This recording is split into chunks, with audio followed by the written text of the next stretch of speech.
Okay, so today we're going to be talking about why feeding on demand is the best way to breastfeed your baby. Hi, and welcome to my channel, Shades of Sage, where I share all things motherhood. My name's Tashima. I'm a doula, chef, and mom of 5, and today I'm going to talk about feeding on demand.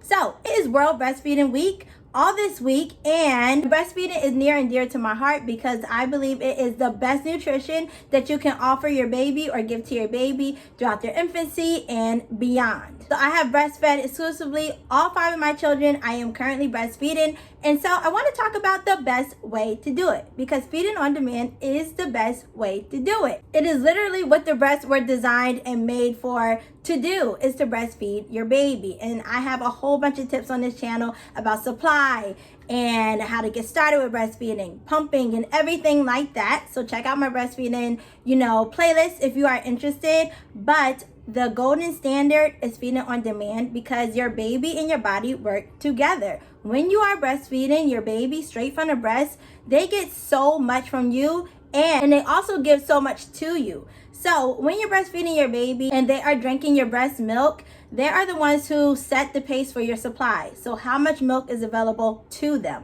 They also set the pace for what that breast milk needs to be at that given time in that moment. And I have talked about this in a previous video, so check that out. But when you put your baby to your breast, that is telling your body what the baby needs at that time that they're breastfeeding. So if you're feeding at 2 a.m., the milk is going to be different versus when you're feeding at 10 p.m. Completely different milk supply, okay? Or even different from like an afternoon feeding. Babies need different things at different times, and you get that communication when you put your baby to your breast because their saliva actually goes into your breast and goes into your milk ducts, your milk ducts,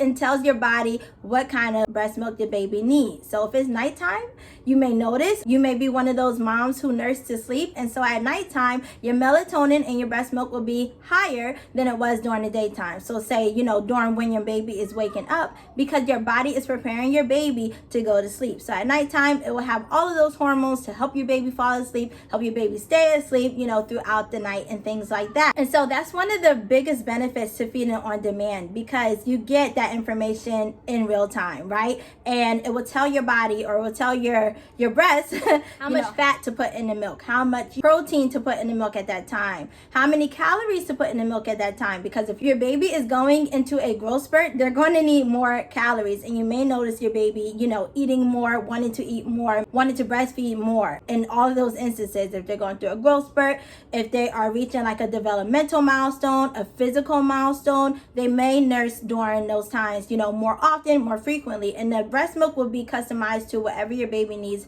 at that time. And so again, your baby's body is telling your breast what kind of milk to make. If your baby is about to be sick, you will notice your breast milk is different during those instances as well, because for mom's body, she will boost like antibodies and antioxidants to help your baby either fight off the infection or fight off the sickness and not get sick at all, or to lessen the impact on your baby's body. If mom is sick, if you as the breastfeeding mom are sick, you also pass out antibodies to your baby so that in most cases they will not get sick when mom is sick. And I think that is just so beautiful. One of the benefits definitely of breastfeeding is that your baby gets all of those healthy immune fighting hormones from you. They cannot get from formula, right? Like every feeding with formula is exactly the same. It has its fats, it has its proteins, it has its carbohydrates, but it's exactly the same. But that is not the case when it comes to breastfeeding. It is customizable, like I said, in real time. Day by day is changing, time by time is changing, feeding by feeding is changing,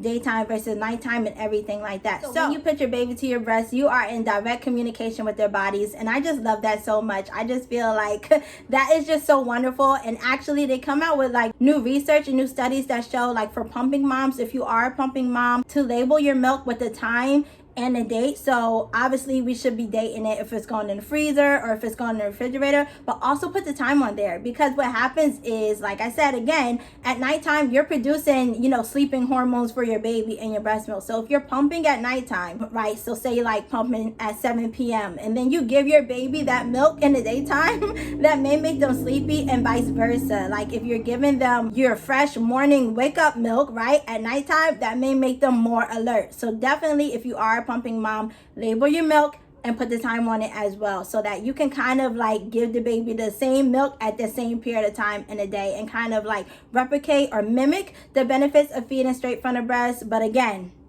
feeding straight from the breast is the best way to help your baby with, you know, functioning and circadian rhythms and everything like that. Another great benefit of feeding on demand, again, is that your baby's going to tell your body how much milk to make. And a lot of times, as I was saying in my previous video, women that think they have supply issues can almost always be rectified by putting their baby to the breast enough, right? And so most women actually do not have supply issues. There are very, very, very slim amount of women who have like a real medical condition in which they cannot produce enough for their baby. And just really briefly, those women will be women who are on certain medications who inhibit the hormone for milk production, right? Women who have had any kind of breast surgery, so breast augmentation or, you know, implants or anything like that. Those ducts, the milk ducts, may have been cut in the process, and that may, you know, lower your supply to where you cannot produce enough. And then again, in other instances, if you're like going through chemotherapy or radiation, those can inhibit your milk production. And in a small percentage of women who just are genetically born with very few, you know, milk ducts and cannot produce enough for their baby. But like I said, that's less than about 10%, even less than amount of women. So if you have been told that you have a low milk supply, if you think you have a low milk supply, most often that can be solved by putting your baby to the breast. And again, if you're pumping, that is good, right? Because you're still extracting milk out of your breast. So if you're in one of those cases where you feel like you're not making enough milk for your baby, put your baby to breast, and then after a breastfeeding session, pump, right? That will signal to your body to start producing or to start bringing in more milk. But almost always it is a supply and demand issue, right? So just making sure that your baby is getting on the breast as much as possible. Again, they're getting that exchange from you, and they're telling you how much to make. And so if your baby is younger than 1 year old, they still should be eating about every 2 to 3 hours, about 8 to 12 times in a 24-hour period. It may be more, okay? And so don't be alarmed or, you know, discouraged by that. If it seems like your baby is eating more, they will be the perfect guide for your body. I promise you. And yes, so feeding on demand is going to tell your body how much milk to make for your specific baby. So even if this is not your first breastfeeding journey, like, you know, for me, this is my 5th time breastfeeding, but every baby has been different, and I really just follow their lead. Because if I try to like feed my baby the same exact way that I fed, like, say, my firstborn baby, it's not going to work. They needed different things. Like, my firstborn baby was born 2 pounds and 11 ounces. So she needed different things in her breast milk versus my baby I have now, who's born full term, completely healthy. She actually was overdue, and she was a good weight. And so they need different things. And so I have to cater my breastfeeding journey to that particular child. So that's what you need to do. That is my advice to all breastfeeding moms out there. Follow your baby's lead. I promise you cannot go wrong. When they are showing you signs of hunger, when they're showing you hunger cues, when they seem as if they are hungry, or if they are rooting around looking for the breast, you know, trying to find the breast, just breastfeed your baby, okay? Yeah, and remember to trust your body. I just feel like we are in a culture where we as women are kind of always second guessing ourselves, always second guessing what our bodies can do, and second guessing like our ability as women. Like, we were made to do this. We were made to, you know, give birth, breastfeed our babies. I'm gonna do another video because I will go on and on about this. But trust your body, trust your body, trust your baby. Your baby will set the tone. I promise you, will set the tone for your breastfeeding journey if you are allowing your baby to breastfeed uninhibited. And again, pumping does not replace breastfeeding, you know, straight from the breast. Now, if you're having a situation where you cannot get baby latch, where your baby has a tongue tie, where breastfeeding is painful for you, again, check out some of my other videos because I talk about those things. And of course, you want to get the correct latch. That way you're making sure, or that way you know that your baby is actually, you know, getting milk from your breast, okay? But again, feeding on demand is the best way to do it because they will set the tone. They will get everything they need from your breast milk from you if you are feeding your baby and putting your baby to rest as often as possible. And it has been what has helped me to be able to breastfeed 5 babies successfully without ever using formula. So again, just breastfeed your baby. Don't worry about the clock. Don't worry about how long they've been on. Don't worry about the last time that they ate. If you feel like it's too close or if you feel like it's too often or whatever, just breastfeed your baby and believe in your body and your body's ability to produce milk. I have another video about increasing your supply on this channel, so if you're worried about your supply production and you think you're not producing enough, check out that video. I'm going to be doing another one soon about foods to boost your breast milk supply, so be on the lookout for that. And I also am doing a breastfeeding Q&A soon. Hopefully soon, hoping next week.